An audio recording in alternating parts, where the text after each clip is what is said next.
Good afternoon, everyone. My name is Elizabeth Espinosa, Executive Director of Communications for the Los Angeles County Sheriff's Department. We thank you so much for being here with us today. In the order of speakers that we will have today will be LA County Fire Chief Darrell Osby, and then we will have LA County Sheriff Alex Villanueva come to the podium. Thank you.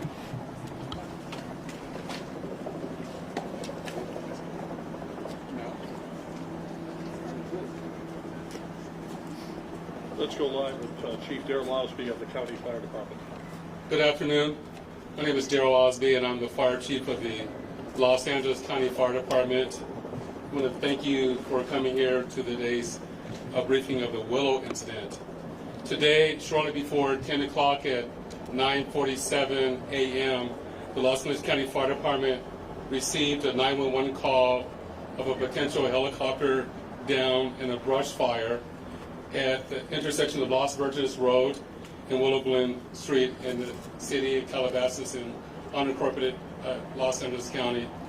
Upon arrival, our firefighters discovered approximately a quarter-acre brush fire that resulted from a crash on the hillside. The Los Angeles County Fire Department initial response was 15 pieces of apparatus and 56 personnel that consisted of paramedics, engine company, heavy rescue, truck company, hand crews, and aircraft, and a chief officer to oversee the incident. Upon arrival during the incident, and upon arrival of the Sheriff's Department, our two respective departments entered in a unified command to handle this incident. Our firefighters on scene indicated that there was a debris field in steep terrain with a quarter-acre brush fire that was occurring at the time. Our firefighters hiked in to the accident site with their medical equipment and hose lines to extinguish the stubborn fire, as it included the brush fire, debris from a helicopter, and the fire also included magnesium, which is very hard for our firefighters to extinguish because magnesium reacts with oxygen and water. In addition to our firefighters hiking into the incident, we had one helicopter flying to the incident with firefighter paramedics on board. Those paramedics were hoisted down to the incident early into the incident. They did a search of the area for survivors. Unfortunately, all the survivors on board were determined to have been perished. Firefighters and hand crews worked to extinguish the fire while carefully preserving the incident for investigation. Currently, this investigation is still ongoing. I would like to turn this over to my sheriff to continue the press briefing.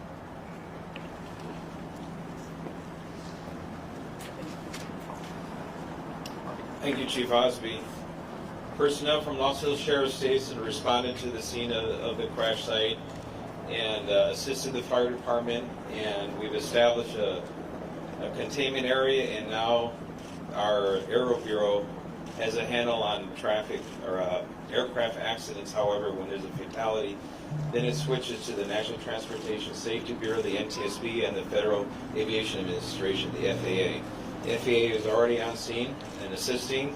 We're waiting the arrival of the coroner's office to assist in the recovery of the remains. As the chief indicated, there were no survivors.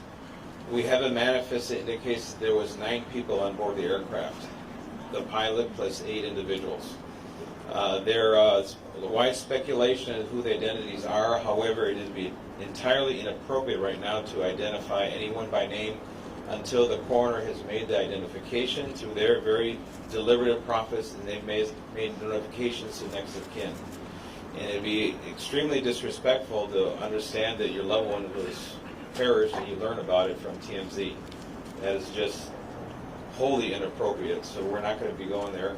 We're going to wait till the coroner does their job, and we're assisting the families of those who believe they've been impacted, and it's a tough process.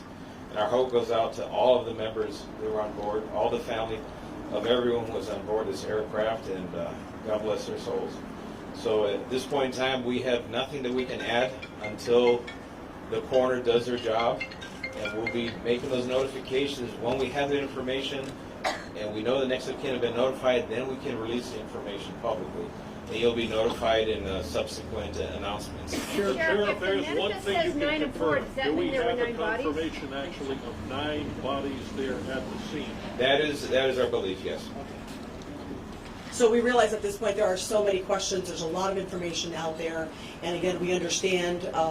There's a lot of information that's floating, but we certainly have a responsibility and an obligation, out of respect, of course, for the families. And this is a very difficult time for us all, for the city. We have the mayor here of Calabasas, also city. We thank them for being here, and in fact, they wanted to pass on a message that for those in the community that want to gather here and are coming to Calabasas, if you do, you are welcome to join others at the Deanza Park here in Calabasas, and the cross streets there are Lost Hills and Las Virgenes. Also, the Sheriff's Information Bureau will be sending out updates as to when there will be, if there is one, a press advisory out, a notification of another press conference or any other updates through our Twitter. So please look for that. And again, we thank you so much for being here today. And again, thank you for your time. Elizabeth.